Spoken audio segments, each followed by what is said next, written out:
Are we there? You know, I think we're nearing the end of it. I really do.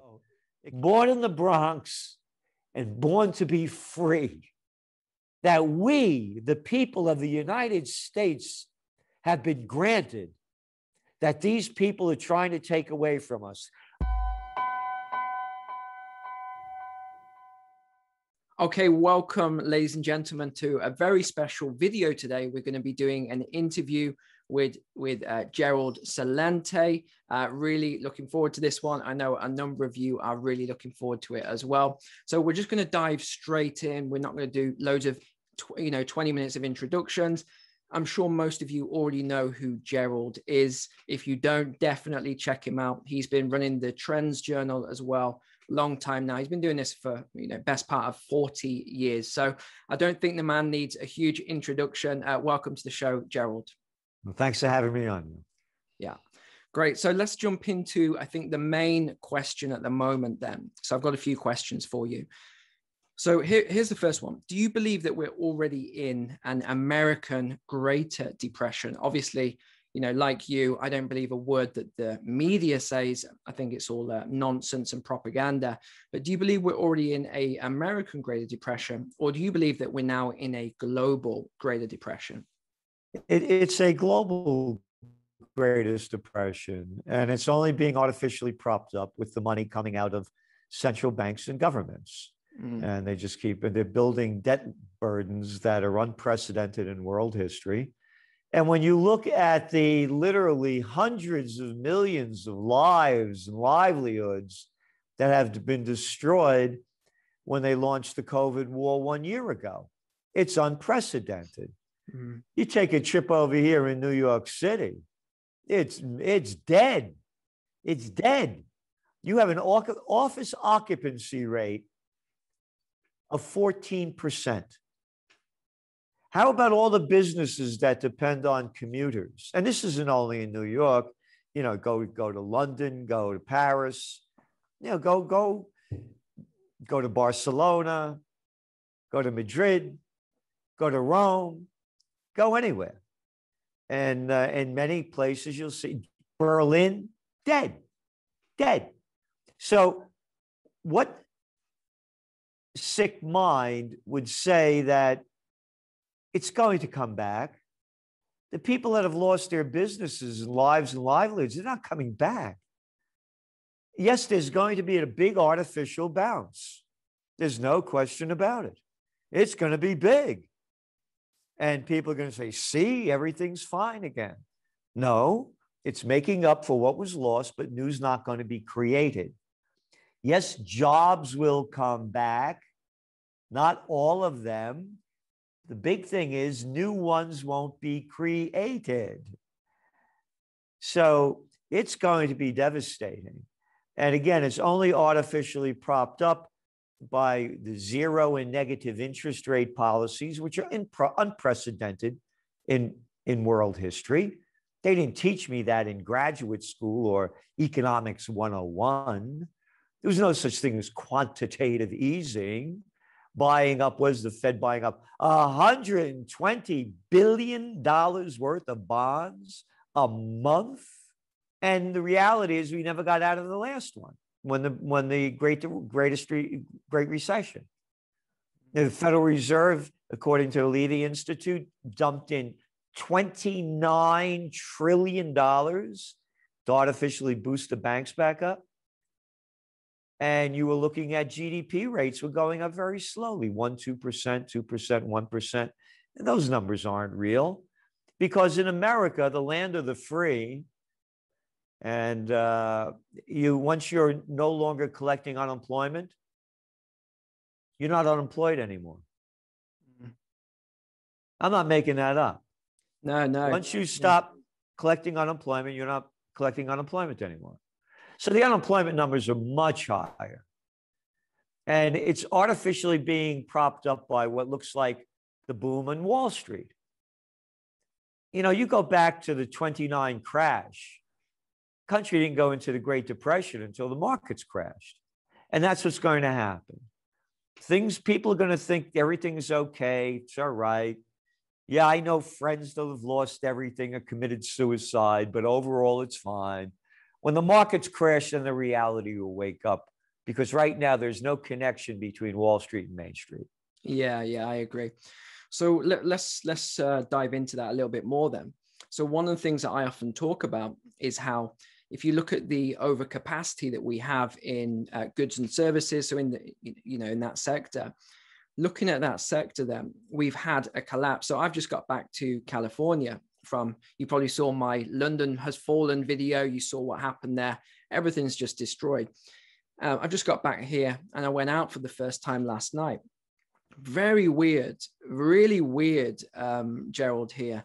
There was like families driving all with masks on, like a family. And then I'm in the parking lot where there's just a person there in the parking lot, and they've set the thing up for the outdoor restaurant. And, they've got, this lady had 2 masks and a visor. And obviously, I didn't have a mask there. I've got it in my pocket, but I said, she said, "Sir, can you step back? I'm 10 foot away. Can you put on the mask and all that?" I said, yeah, of course. I'm in the middle of a parking lot outdoors. So, I didn't want to go into the statistics of catching anything there, because, it doesn't make any difference. But, this was the situation last night. It was very, very strange. And then I went in, put my mask to walk 5 feet to the table and all that weird stuff. And I noticed that here in California, Southern California, you wouldn't notice anything was different in the big restaurants. Like, they were packed. There was, there was people hanging around waiting. But then afterwards, I went for a walk around, and all the smaller businesses, like you alluded to, they've gone. It was 50% empty, all these units. So what we're seeing now is all these big businesses still open. They'll have somewhat of a small recovery, but the smaller businesses, they're gone. They've collapsed. So we've got this people are talking about now the supply side of things.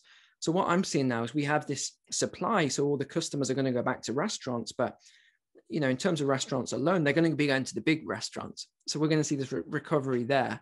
But what about the smaller businesses? Do you want to speak into that? What do you think is going to happen in terms of that going forward? No, it's more than just the restaurants. It's the bigs are getting big throughout the world. Look at the merger and acquisition activity going on. These negative and zero interest rate policies are only there to help the bigs, so they could borrow all this money for nothing and gamble.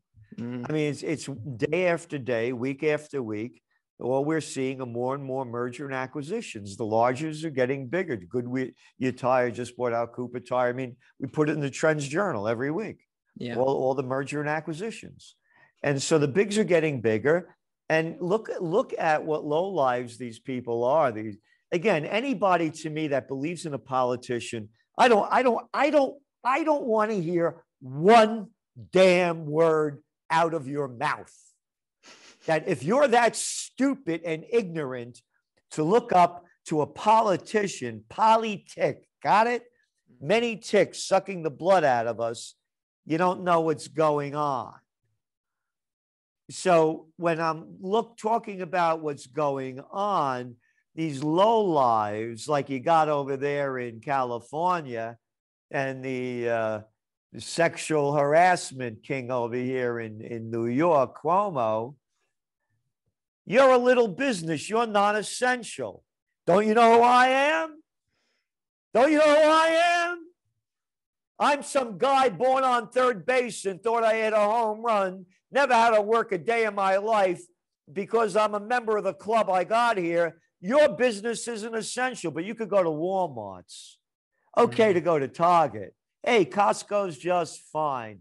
But you little garbage girl and boy, you're nothing because you don't give me a thing called campaign contributions, which adults call bribes and payoffs. We've been totally sold out. We become plantation workers on the global plantation of Slavelandia. So that's what's going to happen. Look at it's okay to open up Amazon, isn't it? It's okay for everybody to gang in and pick up those boxes and ship them out. We don't care. Pack as many people in it. But when you sit down, it's okay to eat. But when you stand up, you have to put a mask on. Hmm. What if you're in a wheelchair? You got to still stand up after you get away from the table? They're making this stuff up. When I was a young guy or a kid, they had us hiding under a desk in case an atom bomb went off. These are the same sick people that are making up this. You're in California, that arrogant boy, a lying little creep, Gruesome Newsom over there, who's telling everybody to stay home while he's up in the French Laundry eating at $100 a plate. Yeah, they asked for scientific evidence for your mandates that you're pushing on people. They refuse to provide one shred of it. Again, these are the same sick bureaucrats. See, I was the assistant to the Secretary of the New York State Senate at 26 years old. I designed and instructed American politics and campaign technology and taught it at St. John's University. At a graduate school, I was running major campaigns in Westchester County, the richest county in America.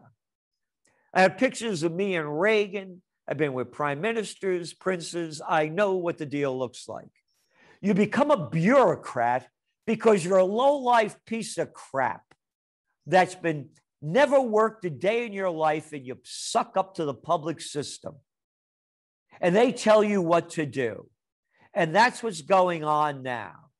All our Bill of Rights and our Constitution have been robbed from us from these arrogant boys and girls that are making up these rules, telling us what to do, and destroying the lives and livelihoods of we the people. Again, not one shred of scientific data, not one to support what they're doing. And then when you look at the big picture, you take a place like Canada, not too far away. 80% of the people that have died are from nursing homes. The guy Cuomo over here that lied about the people that died in nursing homes. On average, it's about 50%. When the virus first hit, it hit in Kirkland, Washington, in nursing homes. Sweden, about 70% died from nursing homes. I'm mentioning this because there's going to be a youth revolution, and there's going to be a big boom right now, a roaring 21. It's the cover of our Trends Journal magazine this week. Young people who want to break loose. To them, this is an old people's virus. They're not dying. You look at the numbers, I think people from 1 to 20 in the United States, 711 of them died in a year. 711 out of 20 million in that age category, 1 to 20. Type 2 diabetes and obesity, of which 40% of Americans have. So to young people, this is nothing. And their lives are being ruined. It's interesting you say that, because from what I've seen, the people who are really taking this seriously around here, which is a fairly wealthy area that I live in here, it's young people. They're the ones that are, freaking out and, get back, sir, and all that sort of stuff. I was just out running this morning. I went for a jog. How big the sidewalks here are in the States. I was nowhere near this lady. I mean, nowhere near. And she was probably, 22. I step into the street, and I run down the street a bit. She's still on the sidewalk, and she says, "Are you?" She just freaks out on me. Get back! Why are you running so close? And I thought, oh my God. And she said, "Where's your mask?" And she had a mask on. And I thought that was strange. But you see, you said it. You're in a wealthy area. They're the ones that have been brainwashed the most. They're not thinking for themselves. You have the young people that have no jobs. They can't afford to go to college anymore. They have a degree and they're deep in debt and they can't get anywhere. This is the ones that you're seeing. And they're the ones that are going to be out in the streets. And America's behind the curve. You look at the youth revolution going on in Myanmar. Take a trip to Thailand. The young people, again, are out in the streets in Hong Kong, even though they passed a security law. It's not the people where you are. It's the people in other states. It's actually the lower income people. They're not afraid. It's the people that are brainwashed the most that are afraid. I mean, I'm over here. I'm 15 minutes from Woodstock, New York. This is the place where, oh, I don't want my child vaccinated. They're lining up to get vaccinated. They believe all this stuff. So there's a different group. And the different group is the young college kids, not from the wealthier areas, that want to break loose and live. Again, it does not take a majority to prevail, but rather an irate, tireless minority, keen on setting brush fires of freedom in the minds of men, said Samuel Adams. And that's what you're looking at. Yeah, good point. So in terms of, let's look at, I know it's difficult right now in terms of timelines. I mean, even one of my timelines on the housing market wasn't 100% accurate, you know, and this is the business we're in, I suppose. You can get 99% right, but then if the government does that tiny thing, like I never expected them to do this much stimulus. I'll put my hands up and say, I never expected it to go this far.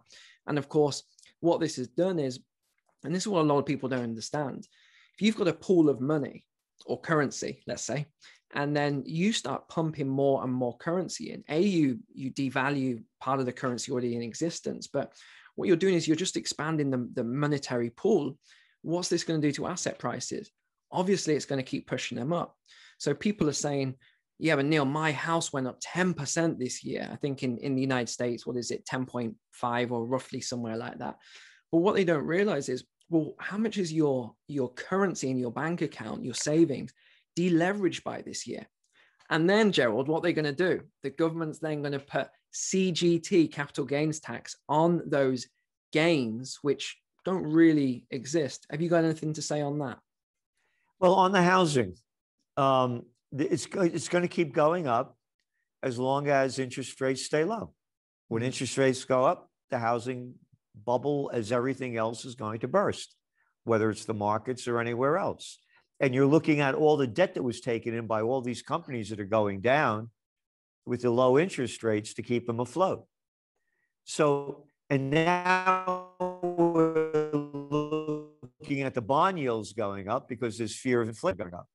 So when will they raise interest rates is going to be the bottom line to all of this.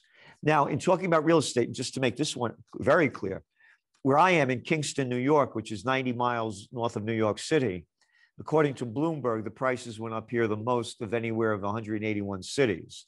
They went up 18.1% because the people are getting out of the cities. So what's going to happen to commercial real estate? What's going to happen in apartment rentals in major cities now when they also lift this ban that you couldn't evict anybody? What's going to happen with that? So we're going to see a big decline in commercial real estate. The malls are gone. They're going to continue to crumble. And you're looking at big debt loads that are going to explode, particularly as interest rates start moving up more. So we're going back to the Great Depression. It's already here. It's just being covered up. And now you're looking at the Fed. Now they're saying they're going to go over their 2% inflation rate, which they say is the breakout point. They just made that number up in 2012. That has absolutely no basis to anything. They made it up. And we have to also understand they will make up anything that they can to do what they can. And that's what throws the game off. You don't know when this thing is going to go down. I believe, and again, you know, we hit Bitcoin in the Trends Journal. We said it in June that when it broke solidly over 10,000, it would spike. In June, we said silver would rise at a higher percentage than gold. It was 1750 when we said it. And as we're speaking now, it's around 2650. Gold, we totally missed. I never would have thought gold would have gone down to the 1700 levels where it is. And to us, the breakout point, if it goes below 1650, it could go lower. And again, It is not a conspiracy theory to say the markets are rigged, because the JP Morgan Chase gang was fined $900 million last year, 2020, which is just a slap on the wrist for them rigging the precious metals market. So it's a fact. It's a fact that they rigged the markets. Going back to us being plantation workers in Slavelandia, look how people yell at you for not having your mask on. If you went out and had a couple of drinks and you're 5 miles over the speed limit and you get stopped by a cop, where were you? How many drinks did you have? Get out of the car, stand on your head, repeat the alphabet backwards. But when you're a JP Morgan Chase gang and all the others, you could rob billions, trillions. You get a slap on the wrist. It's like that guy Springfield. He gets busted for a DWI and he gets off. As George Carlin said, it's one big club and you ain't in it. Mm-hmm. Yeah, you got it. You got it.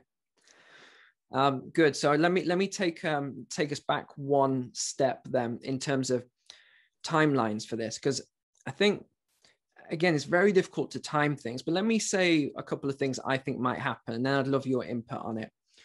So you already touched upon what you think may come about, i.e. this fake recovery, which is also what I'm expecting. I'm expecting we're going to see this fake recovery in a lot of Western nations. And again, one thing that's very interesting to me, because I have a community that has people from all around the world globally, I put a question in there. When does the furlough, the rent moratoriums, mortgage forbearance, when do these programs end in your country? Most of them, it was all around the same time. It was this sort of 1st of April period. And this was 20 people that answered. Very strange, if you ask me, that it's all coming on this same sort of date. Now, the UK budget's out today. I'm pretty sure everything's going to be delayed a little bit with that, just as a forecast, a few things with the housing market, stamp duty. I think we're going to see a few delays. But what I think is probably going to happen is when all of this stimulus and furlough and all this stuff ends, I think we may, before I speak on that, I think what's going to happen is when they open everything up first, I think we're going to see a small recovery. Everything's going to look okay. But then when we have, reality setting in, things are probably going to start to tank. And I'm not hopeful for 2022, 2023. I've been vocal about that for a long time. But then when all these stimulus programs and everything else ends, I think we're probably going to see some sort of deflating in the economy. And again, we can get into deflation, inflation, stagflation, slumpflation, everything else. But I really just wanted to you can open it up however you want here. Just speak into that a little bit. I see dragflation, and that is the economy drags down when inflation goes up. Hey, what are the gas prices now in California? With around $4 a gallon they're getting to, right? I was shocked. I was absolutely shocked. Last time it was $2.39. I'm really shocked. Look at commodity prices. Copper. Look at all of them. Shoom, shoom, shoom, shoom. It's inflation's right in front of everybody's eyes. Go shopping. They rigged the numbers on inflation. Inflation, according to Shadow Stats, is around 9%. And that's who I go to, shadowstats.com. John Williams, to me, has the best info out there. Yeah, I agree. So we're going to see more and more dragflation. In other words, the economy is not going to go up. It's artificially propped up. I agree with you, 2022, 2023, the real power will hit down. But again, what scheme undreamed of will they come up with to artificially prop it up? Again, they didn't teach me about economics in 101 and graduate school about a thing called quantitative easing and zero and negative interest rate policy. It was unheard of. They'll make up, you see what people need to understand? These are mentally ill, criminal people. They're murderers and thieves. They're addicts. They're money junkies. They will do anything to stay on their high. They don't care about anything but themselves. Look at what's happened during the COVID war. What did the billionaires in America got $1 trillion richer among them as everybody else got poorer? Those are facts. According to Oxfam, what do you have? 26 billionaires have more money than half the world's population. So artificially, they will keep it going. To me, the big one is only going to be known when the markets tank. End of story. The markets have to tank before the reality hits Main Street. And I think that could happen this year. Interesting. Very interesting. Let's get on to another question then. So as my subscribers know, I'm working on a very long and detailed series at the moment on the dollar collapse. So starting right from formation, right to ending. And believe me, Gerald, I'm sure you've looked into this before, it is a minefield. So it's that last little bit, the collapse. I'm toying with 6 or 7 variables of what might bring this about. So, I'd love to hear what you think. Are we at the end of this Kondratiev wave, or as Dalio puts it, the long-term debt cycle? Are we there? I think we're nearing the end of it. I really do. It can't go on forever. And they're running out of juice and what to do. Everybody admitted it before they started doing it. Well, I mean, what are we going to go into? Negative interest rates? I mean, so what? Yeah. It's going to blow up. You're looking at but it's all over the world. And that's what people need to understand. I mean, you're looking at India, where their equities are up sharper this year than the S&P. India? I mean, what did they just had, like, one of their GDPs went down in last year, like 22%. And they had 7 consecutive quarters of declining GDP before the COVID war began in 2020. And now their equity markets, I mean, you're looking at PE ratios of 24, I mean, crazy. So, you're over in the UK, where they had the worst GDP last year in 300 years, in 3 centuries. Yeah. And the pound is now, near an 18-month high. I mean, the whole thing is rigged. Yeah, that's what I'm trying to say. We have criminal minds that are in charge. Dwight D. Eisenhower, 2-term president, 5-star general, supreme commander of the Allied forces. And he hated war, by the way. He ended because he saw the devastation of it. Mm-hmm. And I'm a warrior for the Prince of Peace, to make this 100% clear. I launched Occupy Peace. So he said, anyone seeking the office of presidency is either an egomaniac or crazy. I mentioned to you that I was the assistant to the Secretary of the New York State Senate. I quit after 1 year. I was grown up to be a man. My mother, may her soul rest in peace, when I was a little kid and something happened, an incident, and she'd look at me and say, I hate cowards. And I didn't know what the word meant. When I found out what the word meant, I said, I'm not going to be one of them. When I was up in Albany, that's all they are. House of cowards, watching grown men grovel, sucking their way up and bowing down to move up to the top, to do anything. Yes, sir. Yes, sir. Yes, sir. Cowards. And that's who's running our country. Not only here, they go around the world. Look what they did in Italy. As an Italian, I'm ashamed. They brought in Mario Draghi, the guy that worked for the World Bank. He was the Goldman Sachs gang leader of the European division, head of the European Central Bank that brought negative interest rates and quantitative easing. And they brought him as prime minister that Cinque Stelle, the five-star movement, the Northern League, who were going to be out of the euro and out of the Eurozone, brought him in. So I say it's not only America, it's everywhere. Look who's our president. This guy's never worked one day in his life. Not one. He's been playing since he's 30 years old. That's all these people are. So we have to look at the bigger picture. And the bigger picture is we have people, what's going on, that the whole world got locked down.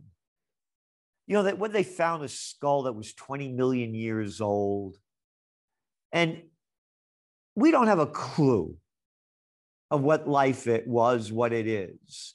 And to me, what's going on is either alien or satanic or something that I can't understand. That a whole world could get locked down and people wearing these things, and you're watching these little reporters report, they're prostitutes again, as I call them. They get paid to put out by their government whore masters and corporate pimps to say what they're told to say.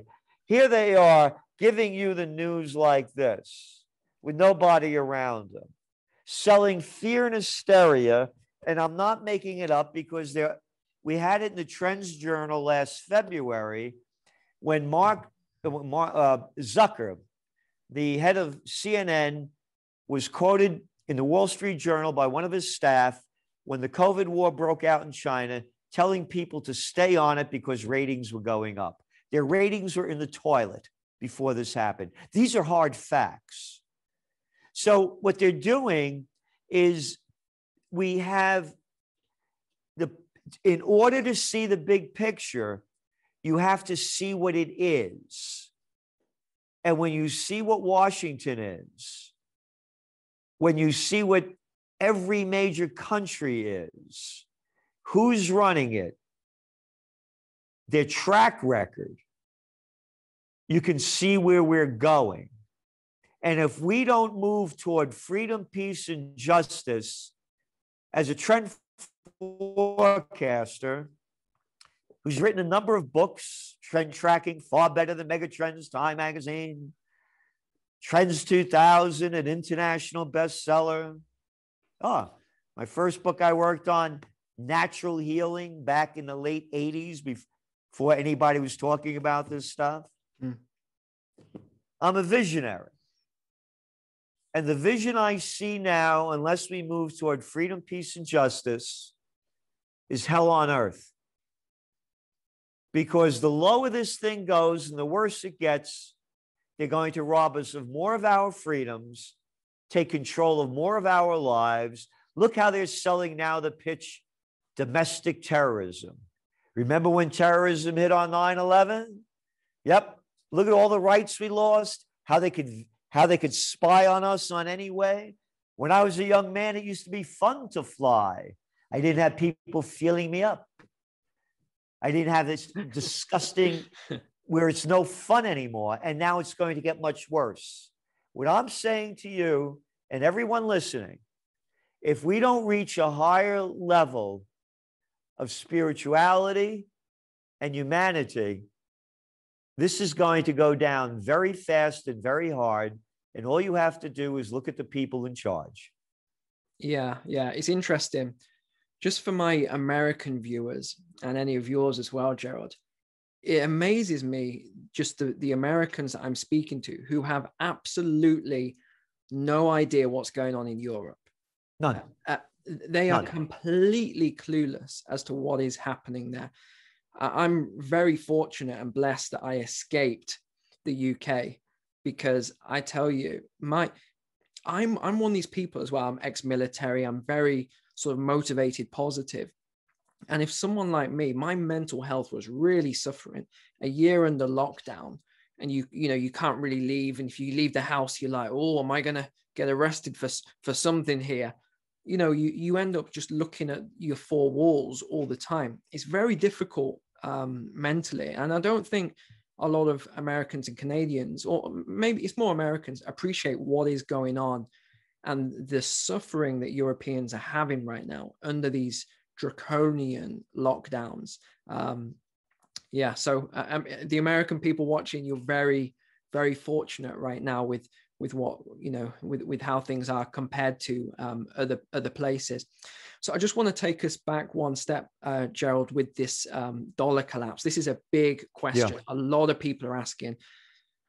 So there's, again, I'm toying with 6 or 7 variables here, but let me just ask you a couple, which I think you might be fairly familiar with. So that might be something to do with the bond market. What did we see last week? Very interesting turn with the bond market. We have got treasuries, $1 trillion held by, in terms of US treasuries, held by China, $1 trillion by Japan, $500 billion by the United Kingdom. Are these sort of the warning signs when these things start to, you know, when the dollars start to come home to roost, as it were, to the United States? Maybe we're going to see some very high levels of inflation. What are the commercial banks going to do with this liquidity when it flows back in? They've got to get it out. We're in a liquidity trap, 0% here. Are we going to negative interest rates? What is going to happen with all of this? How do you see it? I believe the dollar, I look at America now as the UK in 1919. The sun never sets on the British Empire. They're so proper as they slaughtered people all over the world and occupied their countries. And then World War I broke out, and that was the end of it. The pound went down. The dollar went up. We're going to see the dollar go down. And I believe that the 21st century, unfortunately, the 20th was the American century. The 21st is going to be the Chinese century. I agree. I can see the yuan taking a bigger, right now it's tiny. It's about 4%, 3.5% of all the daily trading. And the euro's only around, what, 30, 40%. The dollar is going to go. They can't keep printing all this cheap money backed by nothing and printed on nothing without destroying it. The debt loads are gigantic. I believe that when you're looking, I'll give you a good example. Again, our method of trend forecasting is called globalnomic.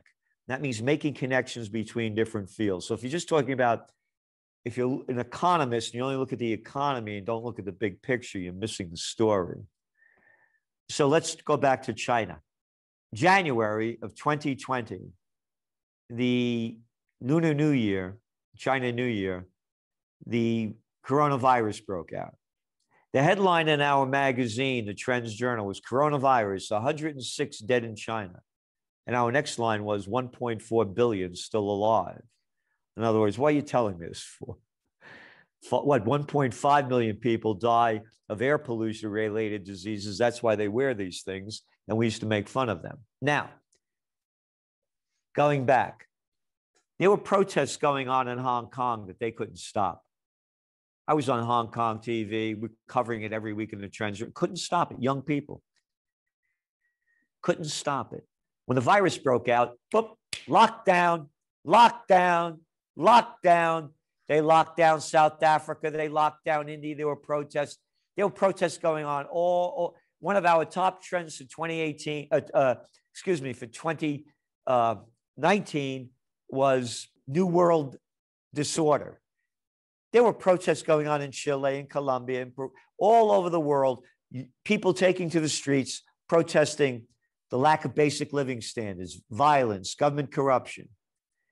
The COVID war broke out, lockdown, lockdown, no more protests. I'm bringing this all back to where things are going economically and the dollar. China then passed a security law. They stopped the protests going on completely. There wasn't a peep from the Western nations about China taking full control of Hong Kong, Beijing. Now, BlackRock, boop, we like Hong Kong. HSBC, that We're closing up, and Hong Kong's the headquarters. Private equity groups, hedge funds, Hong Kong, Hong Kong, Hong Kong. What was the government? What was the only nation, major nation in 2020 that had positive gross domestic product? China. Asia is the movement, particularly from China. So I see the smart money, I shouldn't say smart money, the gamblers are going Chinese. And China now has what they call a dual circulation policy. They're going to be relying less on exports and becoming more of a self-sustaining internal economy, dealing with each other. Now, remember Trump was saying that they're devaluing the yuan so they could export more product? Yeah, yeah. How much has the yuan gone up this year? It was about 6%, 8%. Yeah. Yep. The Chinese know the future. And they're relying less on international trade, more on building their internal GDP. So what does that mean? The stronger their yuan is, the cheaper it is to import other products. And they'll still be able to export what they want because the Europeans and the Americans gave them all the high tech and heavy industry they needed so that they could then become the manufacturers that they are. They couldn't do any of this before Bill Clinton brought them into the World Trade Organization in 2000, signed off in 2 weeks after 9/11 in 2021 when no one was watching. And this is China's gross domestic product from 1970 to 2000. 2000 straight up. Mm-hmm. Mm-hmm. And America, what are we exporting? Now, exports are like 11% of our GDP and going lower. So I think the dollar is going to continue to weaken. Inflation is going to, I see hyperinflation coming at some point. And what they're going to do to change the game, because remember, we're dealing with thieves, banksters. Who was it? We weren't allowed to celebrate a holiday this past Christmas, the birth of the Prince of Peace. You weren't allowed to celebrate it with other people. Oh, yeah. Remember him? The fellow that became violent when he picked up a whip to drive the money changers out of the temple? The same money changers, the Goldman Sachs gang, the Merrill Lynch mob, the JP Morgan Chases, the HSBCs, the Credit Suisse. Nothing has changed, just their names. Oh, and what happened later after he drove them out? That's who you're dealing with. Yeah, yeah. And it raises an interesting point in terms of China buying a lot of the gold. Where's a lot of the gold gone? It's gone to China. Yep. It's gone to India. We don't even know how much gold is in the United States. Nope. They say there's X amount, but you're not allowed. You're not allowed to go into Fort Knox. America, the land of the free. You're not allowed to look and see what's in Fort Knox. And look, it's a criminal group that's running the banks. The banksters. You got this murderer who started got us into World War I, Woodrow Wilson from Princeton University, the president, that brought the Federal Reserve in. That was the biggest issue throughout the 1800s, not to let the central banksters take over. And now who's the Treasury Secretary? Janet Yellen? Oh, you mean the bankster? Yeah. Oh, and they brought in this guy as one of her counselors from the IMF, the International Mafia Federation. Yeah. That's right in front of your eyes. It's right in front of your eyes. Yeah, I talk about the IMF a lot to my viewers. I'm no fan of them. I think a lot of people don't even realize. People think, Gerald, the IMF is a charity. It makes me laugh every time people say it. People don't realize the IMF workers, employees, they have diplomatic immunity. I don't know if you know that. Yep, They have diplomatic immunity. It's insane. I'm saying it's a criminal class. These are the same people that'll take you to war. They're murderers and thieves. By their deeds you shall know them. Hey, listen, these guys, they're too big to fail. You could fail, but we're going to bail out the banks and we're going to take your money to do it. Mm-hmm. I want that guy Hussein out of there. I don't like him. I want Gaddafi. I got to get him out of there.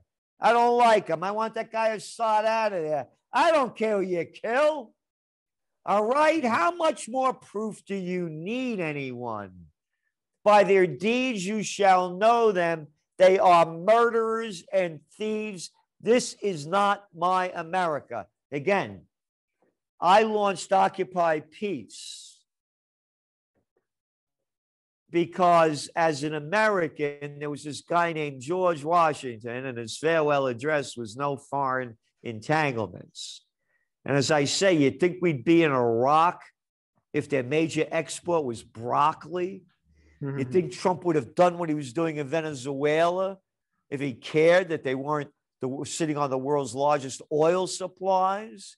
You'd think Obama, the Nobel Peace Prize winner, would have wanted Gaddafi out of there if he was in Libya where they have one of the richest oil reserves and the cheapest way to pump it out of the earth. If it wasn't oil, and read that book, Was a Racket by Smedley Butler, when it was going on, when they were United Fruit down in South America. It's all about money and greed and power. Yeah. I think that's a really nice segue into probably one of the last questions I've got here. So if we're talking about a new currency, and this is one of the things that, again, I'm still toying with, who have we got? We've got the United States reserve currency, also has biggest and most powerful military. They're not going to want to give this up easily.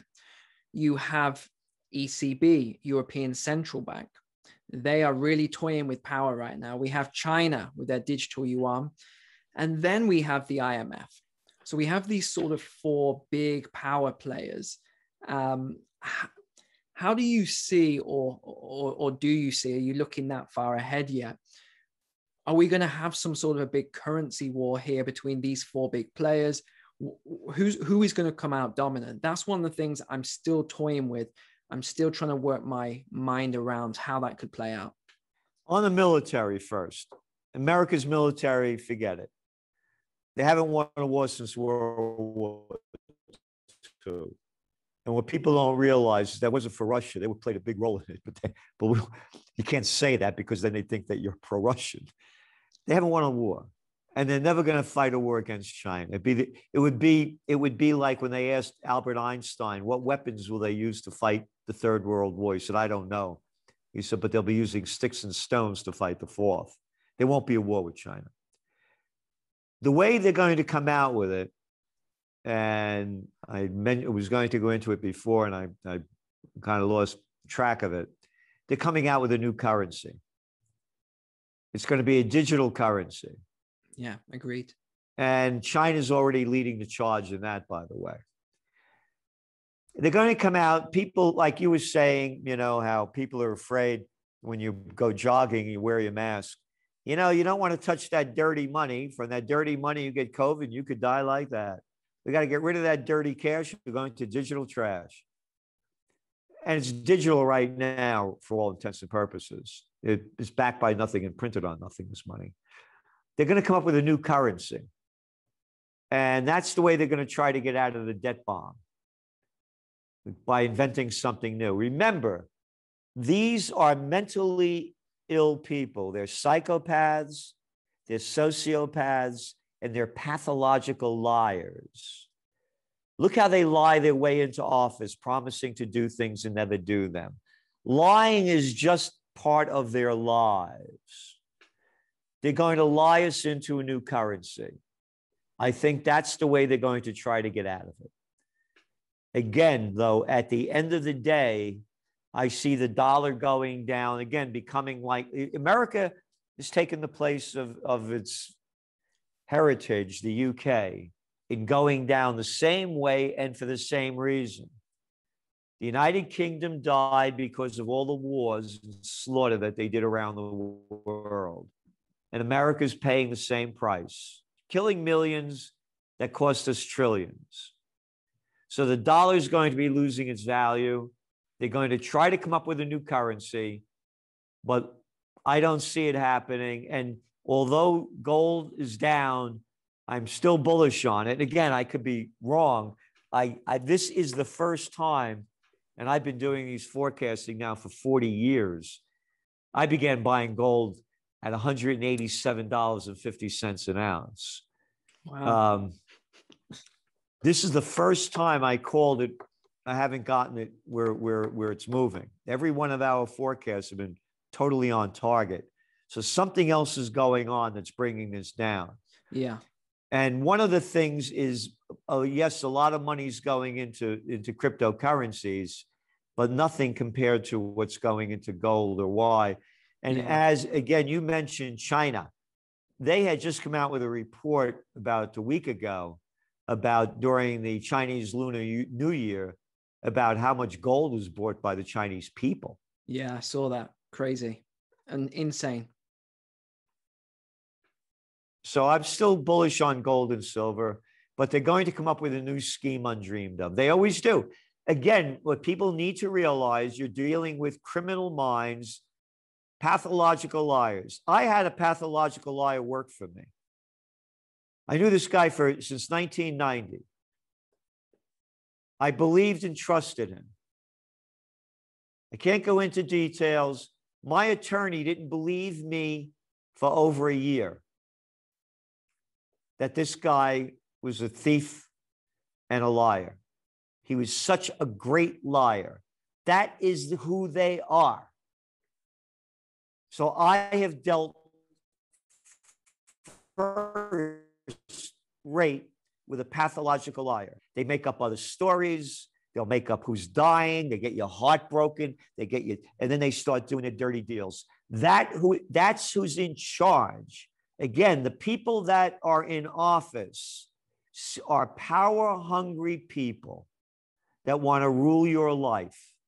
Mm. Why haven't in the United States and all these other nations that have been locked down, how come there have been no pay cuts for the politicians? How come? Yeah, you know what, actually, Joe, that's a funny one. Most people aren't aware of this, but in the United Kingdom, we did a big petition. So I was heavily involved in that. We got the 150 signatures. It went to Parliament because, everyone took a 20% pay cut under furlough.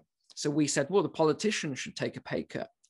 They rejected it and said it wouldn't be, the right thing to do morally right now during COVID because the politicians are working harder or some sort of nonsense. And it just made me laugh. I thought, hold on, what? This is insanity. But I'm not surprised at all. I wanted to be involved in that because I just wanted to prove what they would do. But yeah, it's a crazy situation we find ourselves in. So I guess now we've just got one last question. And as I mentioned off air, if this comes out to be quite a controversial question, we'll just put it into the private sort of community here. But some of the guys in the private community were asking about the whole COVID thing, about, let's not use that word, the thing and the in the arm. They're asking for your thoughts on that, what you think is going on here. I think you've pretty much covered a lot of it at the start, but have you got anything else to add? Well, you're seeing what happened in Israel already. You have to get a green pass. Not a nice net word, a green pass. And so when you get that pass, that means that you've done what they've told you and got the shot. And now you could go out. You could go to a restaurant. You could go to a gym. You could go to a concert. You could do anything you want. And if you didn't get it,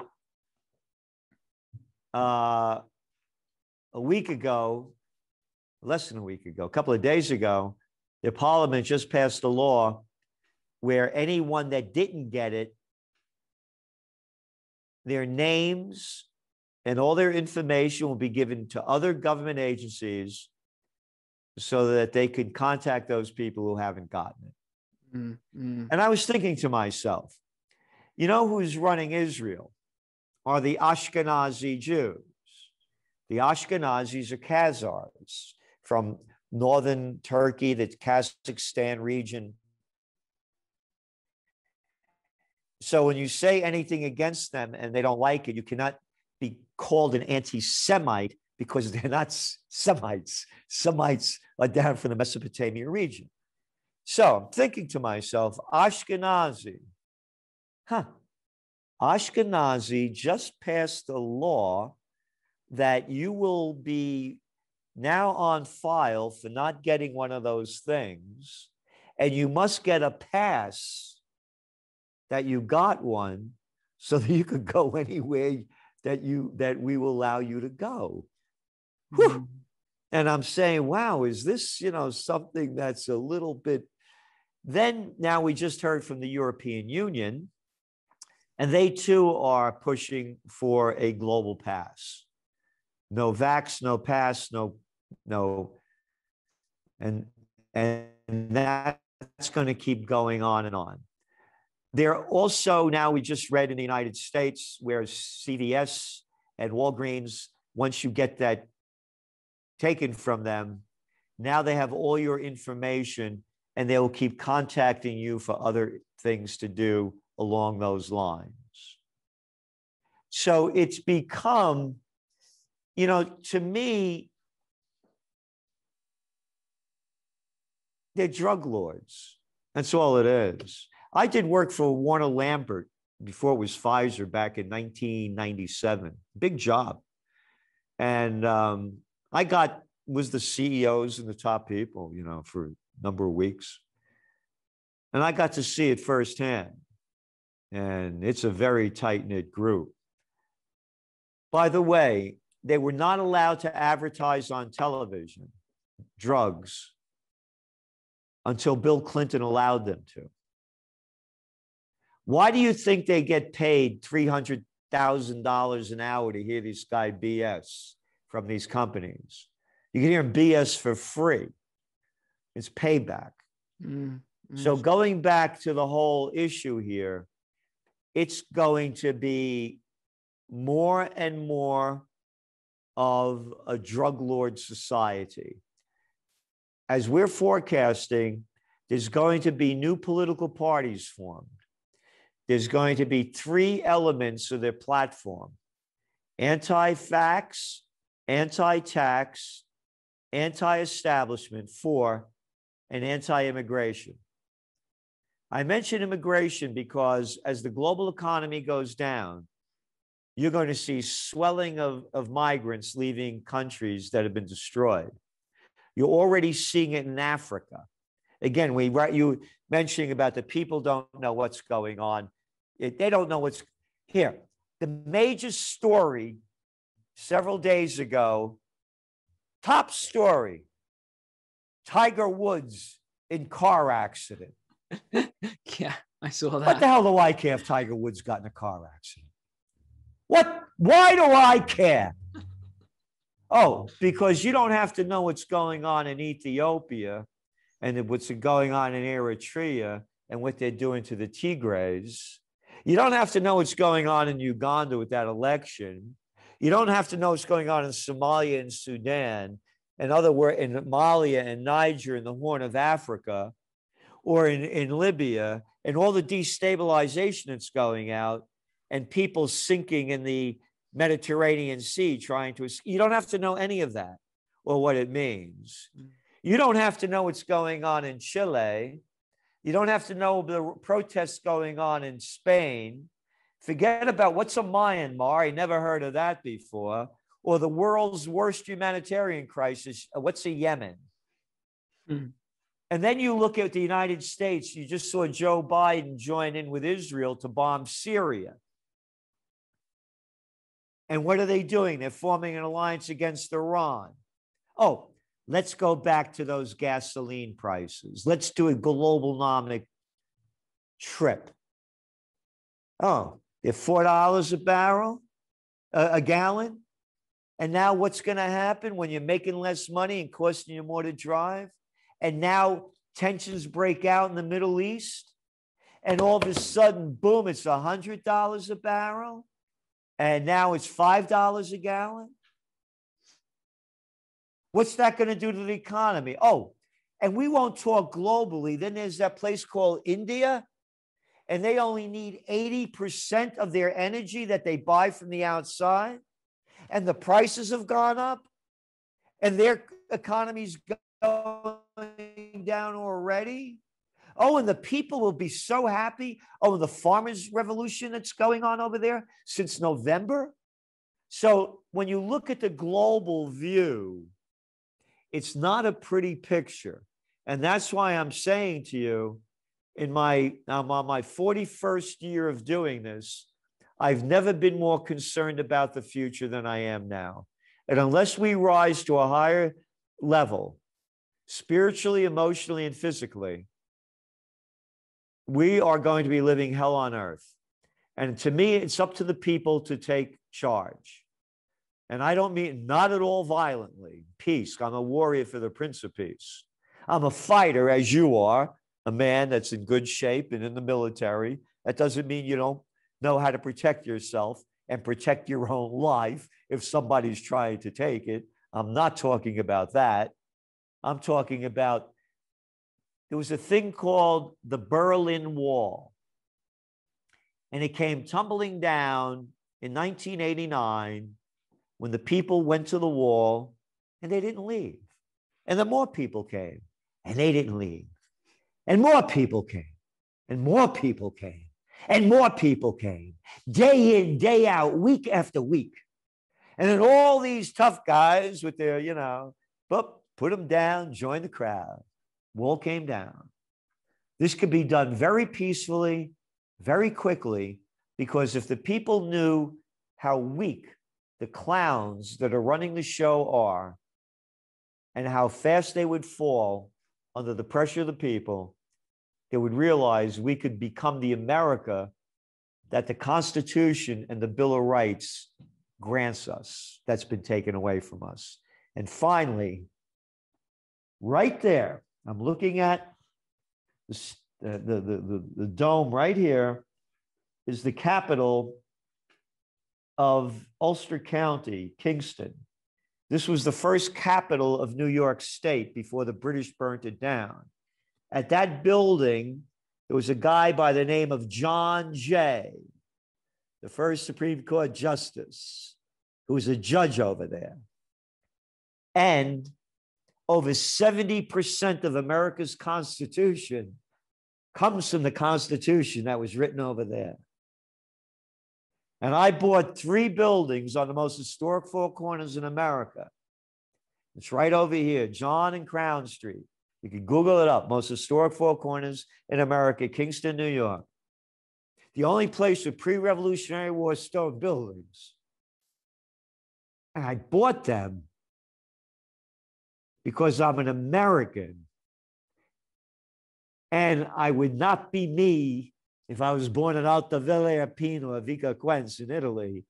I'm me because I was a Napolitano, born in the Bronx and born to be free. I bought these buildings and I put on Occupy Peace to give people the freedom and fight for the freedom that we, the people of the United States, have been granted, that these people are trying to take away from us. I had a rally here on the 4th of July when everything was closed down in the garden on Crown and I had almost 300 people here. Against the governor's orders, I had a 4th of July rally to unite for peace and restore freedom. So I'm doing my part for it because it does not take a majority to prevail, but rather an irate, tireless minority, keen on setting brush fires of freedom in the minds of men And if we let these people, who can you look up to? Oh, you like a Mitch McConnell. Now, there's a healthy looking, strapping guy. No, I like Lindsey Graham. Nancy Pelosi's to me. No, Dianne Feinstein. Look at the people that are ruling and ruining us. The UK, could you come out with a better cartoon character than Boris Johnson? Well, I think you've probably summed it up really well there, Gerald, as we come into the end. I don't know if there's anything else you really want to add. No, the other thing, just again, you know, for the people to do what they can to, and don't fight the little stuff. You know, you got to go to a place and put on mask. Put the mask on. It doesn't mean anything. That's not the way to fight it. The battle's bigger than that. And again, it's most important. You got to double up on what you're doing. You have to get in the best shape you can, physically, emotionally, and spiritually. When you get to that, then you know how to move forward. Without that, you don't go forward. Yeah, I agree. And yet what's happening at the minute? Gyms are closed, lockdowns, people quarantine, you know, there's a lot of stuff going on. Yep. Might be a little bit more to that, but I think we'll probably leave it there today because this has been a very long interview. I'm sure you'd love to come back again and speak to the viewers again. But I just want to say thanks for coming on. If you don't know, ladies and gentlemen, Gerald Celente, he's got a YouTube channel. You can follow him there. Trends Journal as well. His assistant sent me a couple of copies. I read them over the last couple of days. Very, very good forecasting. So I would recommend it. You know, that's from me speaking, looking it over. So apart from that, Gerald, just want to say thank you so much for coming on. We really appreciate it. And thank you for all that you're doing. And thank you for having me. Great. Take care, Gerald. God bless. Bye-bye now.